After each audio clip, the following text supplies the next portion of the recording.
Good morning students, आपका स्वागत है कक्षा 7वीं के ई लर्निंग हिंदी के महाभारत के कक्षा में।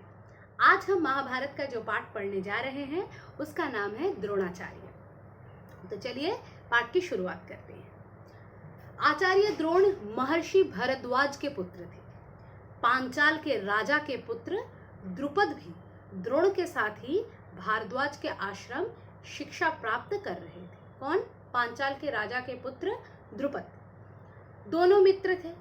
कभी कभी उत्साह में आकर राजकुमार द्रुपद द्रोण से कहते थे कि राजा बन जाने पर आधा राज्य उन्हें दे देंगे। मतलब क्या?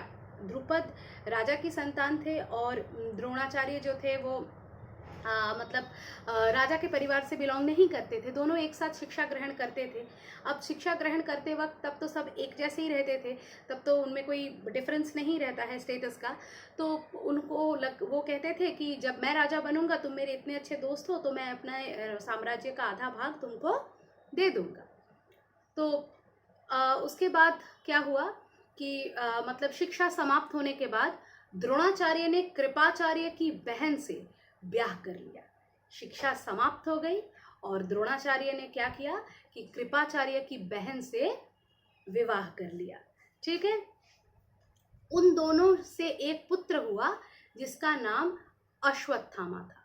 और द्रोणाचार्य ने जो कृपाचार्य की बहन से ब्याह किया, तो द्रोणाचार्य और कृपाचार्य की बहन से उनकी एक संतान उत्पन्न हुई, एक पुत्र संतान जिसका नाम रखा गया अश्वत्थामा। ये बहुत इंपॉर्टेंट एक कैरेक्टर है महाभारत के लिए। क्यों, ये आप आगे जानेंगे, अभी नहीं। द्रोण अपने पत्नी और पुत्र के साथ प्रसन्न थे, परंतु वह बहुत गरीब थे। अब द्रोण तो वैसे तो बहुत प्रसन्न थे, अपने पत्नी और पुत्र के साथ खुशहाल परिवार था, लेकिन वो गरीब थे क्योंकि वो तो राजा के फैमिली से बिलोंग नहीं करते थे। अब उसके बाद क्या हुआ कि जब उन्हें पता लगा कि परशुराम ब्राह्मणों को अपनी संपत्ति बांट रहे थे, अब उसके बाद उनको पता चला कि परशुराम जो है वो ब्राह्मणों को अपनी संपत्ति बांट चुके थे। तो परशुराम ने द्रोण को देखकर कहा कि अब उनके पास केवल शरीर और धनुर्विद्या बाकी है। तो परशुराम बांट रहे थे, उनको खबर नहीं मिली थी, अब वो बांट चुके थे, लेकिन फिर भी उन्होंने अप्रोच किया जाकर द्रोण ने परशुराम के पास। तो परशुराम ने कहा, देखो भाई, अब तो मेरे पास ये मेरा जो बॉडी है ये बाकी है, और मेरे अंदर जो विद्या है, जो टैलेंट है, जो धनुर्विद्या मुझे आती है, केवल मुझे मेरे अंदर वो ही बाकी है। अब उनके लिए क्या कर सकते हैं? तो द्रोण ने सोचा कि उनके शरीर का मैं क्या करूँगा। उन्होंने जो है उससे धनुर्विद्या सीखी। कुछ समय बाद राजकुमार द्रुपद के पिता का देहांत हो गया। ठीक है। राजकुमार द्रुपद जो था, उनके जो साथी थे गुरुकुल में, उनके पिता का देहांत हो गया। तो अब तो द्रुपद राजा बन गया, जिसने आधी संपत्ति देने की बात की थी। द्रोण को जब यह बात पता चली तो वह द्रुपद से मिलने पहुंचे कि भाई इसने तो कहा था, परंतु द्रुपद ने द्रोण को पहचानने से मना कर दिया। द्रुपद ने द्रोण को पहचाना ही नहीं, मतलब मना कर दिया पहचानने से। कहा, दोस्ती केवल बराबरी वालों में होती है, कहाँ तुम कहाँ मैं। द्रोण ने सोचा कि तुमने मेरे साथ जो किया है, इसके लिए मैं तुमको सही सबक सिखाऊंगा। I will teach you a proper lesson on that. ठीक है। द्रोणाचार्य हस्तिनापुर आकर अपने पत्नी के भाई कृपाचार्य के यहाँ गुप्त रूप से रहने लगे। द्रोणाचार्य क्या किए? हस्तिनापुर आ गए और उन्होंने जो है हस्तिनापुर आकर जो है अपनी बहन उसके द्रोणाचार्य की जो पत्नी है, उनका जो भाई है कृपाचार्य, उसके पास आकर जो है सीक्रेटली रहने लगे। एक दिन हस्तिनापुर के राजकुमार नगर से बाहर गेंद खेल रहे थे, और एक दिन हस्तिनापुर के जो राजकुमार है वो नगर से बाहर बॉल से खेल रहे थे और उनकी बॉल जा गिरी कुएं में। तो युधिष्ठिर ने बॉल को निकालने के लिए अपने प्रयास में अपनी अंगूठी भी गिरा बैठे, और युधिष्ठिर जो है वो जब जो बड़े भाई थे वो बॉल को निकालने जा रहे थे, तो उनकी अपनी अंगूठी भी जो है उसमें ड्रॉप हो गई कुएं के पानी में। तब क्या हुआ?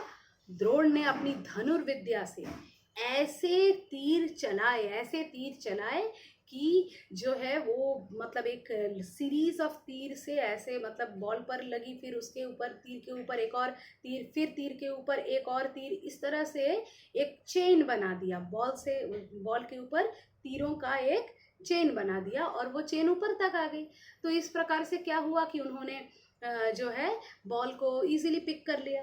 तो राजकुमार को ये बात जब पता चली तो उन्होंने पितामह भीष्म को बताई और उन्होंने क्या किया, द्रोण को बुलाया और बोला आपकी जो असामान्य ये धनुर्विद्या है ये आप यहाँ के बच्चों को, स्पेशली हमारे राजकुमारों को सिखाइए।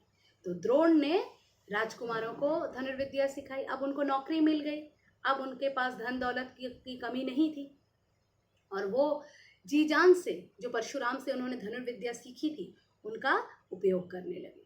जब राजकुमारों की शिक्षा पूरी हो गई तो द्रोण ने गुरु दक्षिणा के रूप में उनसे पांचाल राज द्रुपद को कैद कर लाने को कहा। अब गुरु को लास्ट में तो एक गुरु दक्षिणा दी जाती है, तो इन्होंने गुरु दक्षिणा के रूप में अपने छात्रों से कहा कि तुम लोगों को पांचाल का नरेश द्रुपद है जो उसका दोस्त था उसको कैद करके लाना है मेरे पास। गुरु के कहे अनुसार दुर्योधन और कर्ण ने द्रुपद के राज्य पर हमला कर दिया। कौरव तो सीखते थे, कौरव पांडव सभी सीखते थे, तो उन्होंने उसको हमला कर लिया और क्या हुआ कि वो असफल हो गए कर्ण और दुर्योधन। फिर द्रोण ने अर्जुन को भेजा, सभी तो स्टूडेंट थे, कौरव और पांडव और कर्ण सभी जो है उनके स्टूडेंट थे, तो उनको भेजा। फिर अर्जुन ने पांचाल राज द्रुपद को कैद कर द्रोण के सामने पेश कर दिया। काम अर्जुन ने कर दिखाया। द्रोण को द्रुपद द्वारा कही बातें याद आ गई, ठीक है। उन्होंने आधा राज्य द्रुपद को वापस कर दिया। अब वो उन्होंने आधा राज्य द्रुपद को वापस कर दिया। द्रोणाचार्य ने अपने अपमान का बदला पूरा कर लिया, परंतु द्रोण से बदला लेना द्रुपद का लक्ष्य बन चुका था। उनको इनका आधा राज्य दूंगा बोला था, वो शपथ पूरी करनी पड़ी, उनको देना तो पड़ा द्रुपद को, द्रोण को राज्य, लेकिन उसके मन में अब एक ही इच्छा थी कि मुझे किसी भी तरह से जो है द्रोण को हराना है, ठीक है, बदला लेना है। तो द्रुपद के कठोर व्रत और तप से धृष्टद्युम्न नाम का उनका पुत्र हुआ और द्रुपद ने बहुत कठोर प्रतिज्ञा की, व्रत किया, तपस्या की और तब जाके उनका एक पुत्र बहुत ही शक्तिशाली जिसका नाम था धृष्टद्युम्न वो उत्पन्न हुआ और द्रौपदी नाम की एक पुत्री हुई, ठीक है। द्रौपदी नाम की पुत्री हुई और धृष्टद्युम्न नाम का एक पुत्र हुआ। द्रुपद के पुत्र ने महाभारत के युद्ध में द्रोणाचार्य को मारा और उसी द्रुपद के पुत्र धृष्टद्युम्न ने जो है महाभारत का जब युद्ध हुआ था तब द्रोणाचार्य को मार गिराया, तो उसका भी बदला पूरा हुआ, ठीक है। और इसके साथ हमारा आज का क्लास भी पूरा होता है। धन्यवाद।